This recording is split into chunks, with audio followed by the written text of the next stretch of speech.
एक समय शहर से कुछ ही दूरी पर एक मंदिर का निर्माण किया जा रहा था।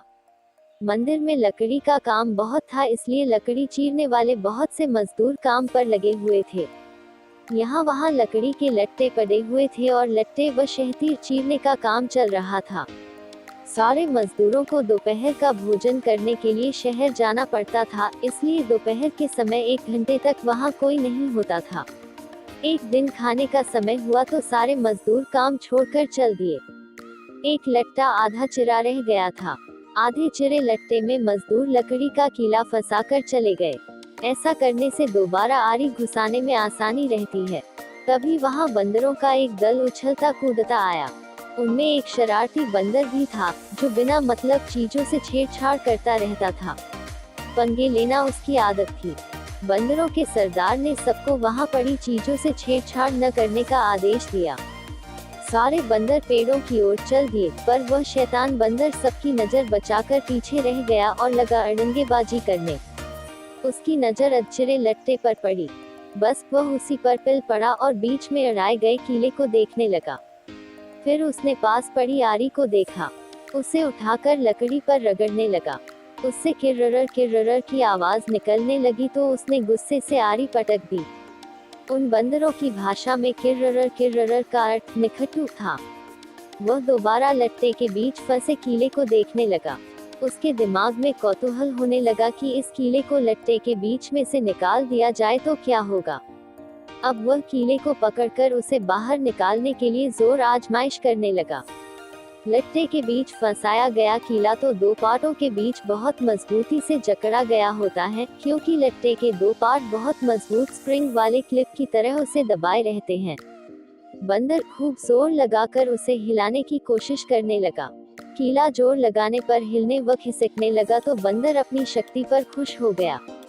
वह और जोर से खौं खौं करता कीला सरकाने लगा। इस धींगामुश्ती के बीच बंदर की पूंछ दो पार्टों के बीच आ गई थी, जिसका उसे पता ही नहीं लगा। उसने उत्साहित होकर एक जोरदार झटका मारा और जैसे ही कीला बाहर खींचा, लट्टे के दो चिरे भाग फटाक से क्लिप की तरह जुड़ गए और बीच में फंस गई बंदर की पूंछ। बंदर चिल्ला उठा। तभी मजदूर वहां लौटे। उन्हें देखते ही बंदर ने भागने के लिए जोर लगाया तो उसकी पूंछ टूट गई। वह चीखता हुआ टूटी पूंछ लेकर भागा।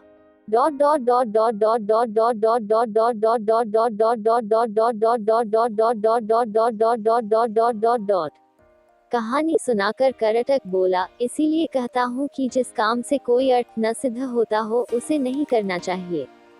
व्यर्थ का काम करने से जान भी जा सकती है। अरे अब भी पिंगलक जो शिकार करके लाता है, उससे हमें भरपेट भोजन तो मिल ही जाता है। तब बेकार ही झंझट में पड़ने से क्या फायदा। दमनक बोला, तो तुम क्या केवल भोजन के लिए ही जीते हो? यह तो ठीक नहीं। अपना पेट कौन नहीं भर लेता। जीना तो उसका ही उचित है, जिसके जीने से और भी अनेक लोगों का जीवन चलता हो। दूसरी बात यह कि शक्ति होते हुए भी जो उसका उपयोग नहीं करता और उसे यूं ही नष्ट होने देता है, उसे भी अंत में अपमानित होना पड़ता है। करटक ने कहा, लेकिन हम दोनों तो ऐसे भी मंत्री पद से च्युत हैं। फिर राजा के बारे में यह सब जानने की चेष्टा करने से क्या लाभ। ऐसी हालत में तो राजा से कुछ कहना भी अपनी हंसी उड़वाना ही होगा। व्यक्ति को अपनी वाणी का उपयोग भी वही करना चाहिए, जहां उसके प्रयोग से किसी का कुछ लाभ हो। भाई तुम ठीक नहीं समझते। राजा से दूर रहकर तो रही सही इज्जत भी गंवा देंगे हम। जो राजा के समीप रहता है, उसी पर राजा की निगाह भी रहती है और राजा के पास होने से ही व्यक्ति असाधारण हो जाता है। करटक ने पूछा, तुम आखिर करना क्या चाहते हो? हमारा स्वामी पिंगलक आज भयभीत है। दमनक बोला, उसके सारे सहचर भी डरे डरे से हैं। मैं उनके भय का कारण जानना चाहता हूँ। तुम्हें कैसे पता कि वे डरे हुए हैं? लो, यह भी कोई मुश्किल है। पिंगलक के हाव भाव, चाल ढाल, उसकी बातचीत, आंखों और चेहरे से ही स्पष्ट जान पड़ता है कि वह भयभीत है। मैं उसके पास जाकर उसके भय के कारण का पता करूंगा, फिर अपनी बुद्धि का प्रयोग करके उसका भय दूर कर दूंगा।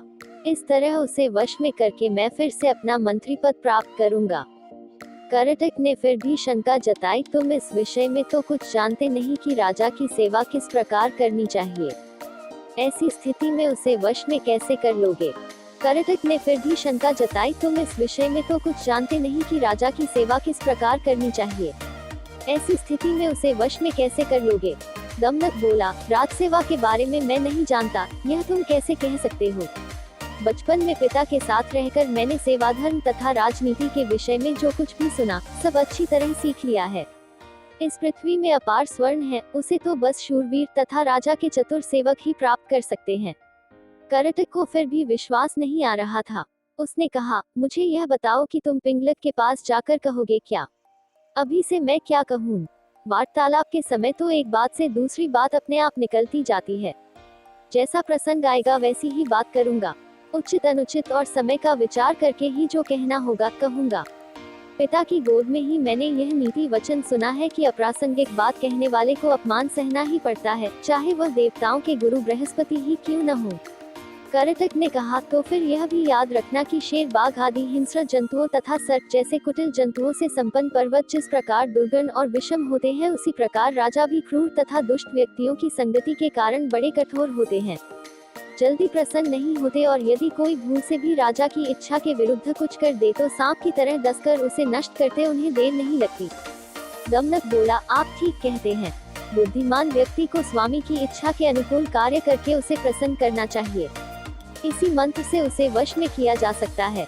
करटक ने समझ लिया कि दमनक ने मन ही मन पिंगलक से मिलने का दृढ़ निश्चय कर लिया है। वह बोला, ऐसा विचार है तो अवश्य जाओ। बस मेरी एक बात याद रखना कि राजा के पास पहुंचकर हर समय सावधान रहना। तुम्हारे साथ ही मेरा भविष्य भी जुड़ा है। तुम्हारा पथ मंगलमय हो। करटक की अनुमति पाकर दमनक उसे प्रणाम करके पिंगलक से मिलने के लिए चल पड़ा। सुरक्षा के लिए व्यूह के बीचों बीच बैठे पिंगलक ने दूर से ही दमनक को अपनी ओर आते देख लिया। उसने व्यूह के द्वार पर नियुक्त प्रहरी से कहा, मेरे पूर्व महामंत्री का पुत्र दमनक आ रहा है, उसे निर्भय प्रवेश करने दो और उचित आसन पर बैठाने का प्रबंध करो। दमनक ने बेरोक-टोक पिंगलक के पास पहुंचकर उसे प्रणाम किया। साथ ही उसका संकेत पाकर वह निकट ही दूसरे मंडल में बैठ गया। दमनक बोला, महाराज के चरणों में हमारा क्या प्रयोजन हो सकता है, किंतु समय के अनुसार राजाओं को भी उत्तम, मध्यम तथा अधम हर कोटि के व्यक्ति से काम पड़ सकता है। ऐसे भी हम लोग महाराज के सदा से ही सेवक रहते आए हैं। दुर्भाग्य से हमें हमारा पद और अधिकार नहीं मिल पाया है, तो भी हम आपकी सेवा छोड़कर कहाँ जा सकते हैं। हम लाख छोटे और असमर्थ सही, किंतु कोई ऐसा भी अवसर आ सकता है जब महाराज हमारी ही सेवा लेने का विचार करें। पिंगलक उस समय उद्विग्न था।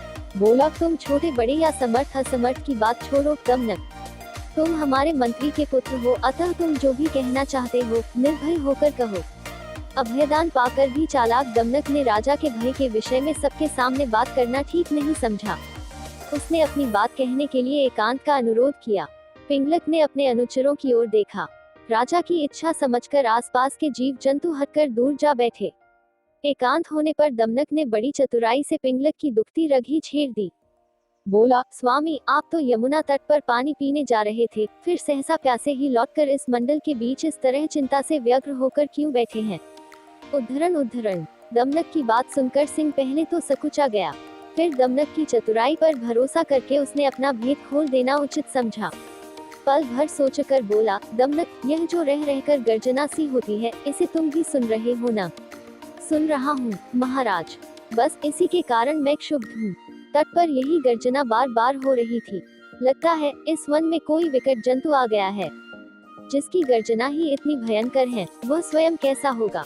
इसी के कारण मैं तो यह जंगल छोड़कर कहीं और चले जाने का विचार कर रहा हूँ। दमनक ने कहा, लेकिन मात्र शब्द सुनकर भय के मारे अपना राज्य छोड़ना तो उचित नहीं है महाराज। शब्द अथवा ध्वनि का क्या है? कितने ही बाजों की ध्वनि भी गर्जना की सी बड़ी गंभीर होती है, और अपने पुरखों का स्थान छोड़ने से पहले पता तो करना ही चाहिए कि ध्वनि का कारण क्या है। यह तो गोमायु गीदड़ की तरह डरने की बात हुई, जिसे बाद में पता चला कि धूल में तो पोल ही पोल है। पिंगलक ने पूछा, गोमायु गीदड़ के साथ क्या घटना हुई थी? दमनक गोमायु की कहानी सुनाने लगा।